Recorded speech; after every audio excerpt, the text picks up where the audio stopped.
Welcome back to the channel. Welcome back to the Falconry journals of this season.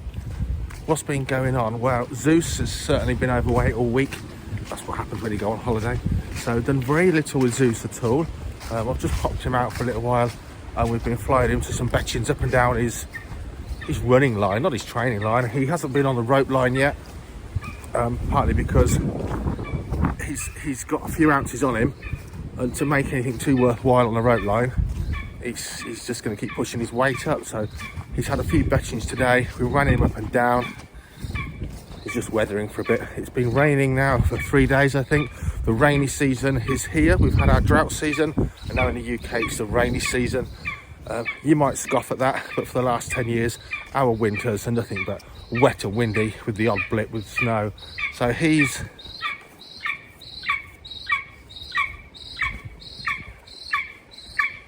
a little bit damp, bless him, but he's been running up and down.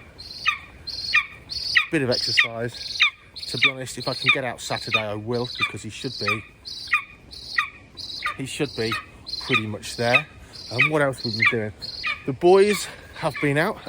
Graham Forbes from Forbes Falconry tagged along with Tommy and Kyle, and he sent me some footage of their lamping expeditions over the last few days.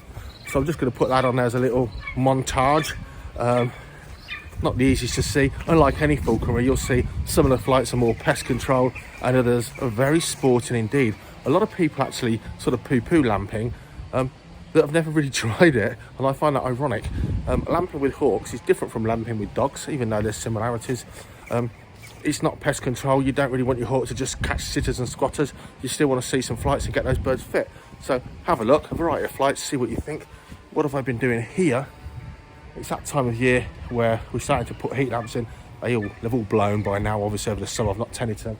And yeah, 5-minute job to put a heat lamp there for the burrowing owl.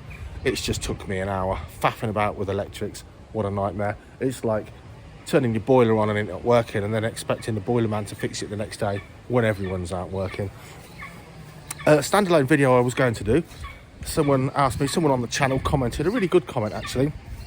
He said it's too late now because fireworks night is gone, but can you do a video about helping to prevent fear, nerves and stress and death with your birds from fireworks night? And he said, it's relevant because obviously New Year's Eve now we have lots of fireworks and so on. So at home, when my birds lived at home, I had around 10 birds of prey at home, and they were all housed with roofs. And that's just the way it was. It kept them dry. It meant I didn't have to heat things that were sensitive in the winter. Most of the roofs at home were solid with just light panels. But even these roofs, you can see detritus builds up. It offers a little bit of security, even a technically it's clear bit here and it's solid at the back. Fireworks are funny things, because with birds, they're like dogs. Some people's dogs don't give a damn. My old dog used to be terrifying on fireworks and bonfire night. You and I know that most of your birds of prey are visual animals. If they can see stuff exploding, making loud noises and amazing light and everything directly above their head, there's far more chance they're going to panic and fly into the end of the aviary or just get stress tethered, than if they can see stuff going on over there but they're shielded from the stuff right above them. And we know they don't like things above them, because if you put a step ladder here outside your aviary and you do some work up there, I can tell you now that bird's not going to give a fig. But if I climb up on a ladder and lean over that roof, that bird will have a panic and fly around, and that's really normal for birds of prey. We aren't above them, they don't like it. They're a bird. Security is being the highest thing. So stuff they can see on this estate going on over here on the front lawn of the house, exploding in the sky above that lawn, far less bothersome than stuff going directly above and those lights and noises above. But it's the light far more than even those sonic booms you get from big professional fireworks. At home, I never had any problem with any of my birds. I even used to go down the garden with my phone torch, see what the birds were doing with all the I had neighbours, all the explosions and the light. All of them were just sitting there. Some of them were awake, some were up on one knee asleep. Didn't bother them at all. And that was in an urban area where it's all going from neighbours and it's all above them. Here at the Falconry Centre in the past, we've lost at least 2 falcons, breeding falcons, that have panicked when there's been weddings that have had fireworks here, and they've actually panicked and broke their necks flying to high speed to the end of their aviary. So let me get out the wind. So it really is a thing that can affect your birds. So there's my 2 bits of really good advice. Roof your aviaries, which is going to help with bird flu and stuff coming from trees and ticks and things. Roof your aviaries. Do at least half solid.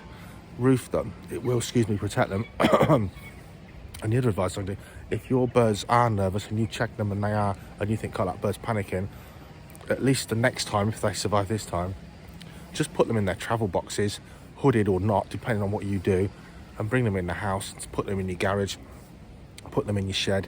It's not the noise that's going to scare them, it's that visual stimuli that they're not used to.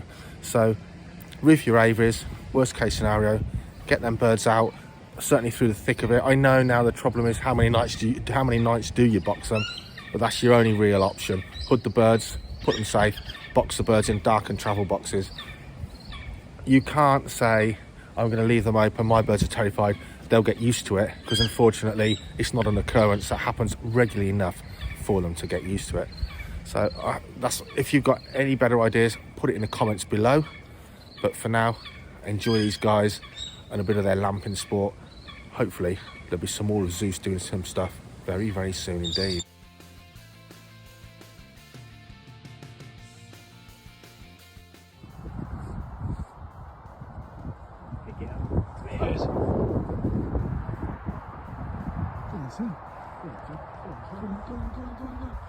He's lost it.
was quite pleased how this article actually came out in the recent World of Falconry magazine. So I think, to be honest, it's high time we did a video all about flying and working with aplomado falcons here in the UK to sort of match up with this article, really. Bit of info about a bird that really ought to be flown and tried out far more here in the UK. Just such a brilliant species. So keep an eye out for a video about aplomados very soon indeed.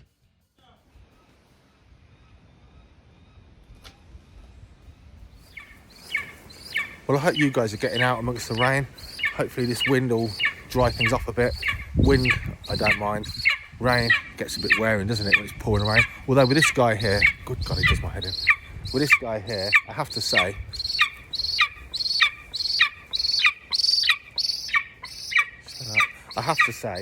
we've had some really good sport on the wettest, windiest days you can imagine. I don't know why, but it seems a thing with him. Anyway, he's not going to shut up.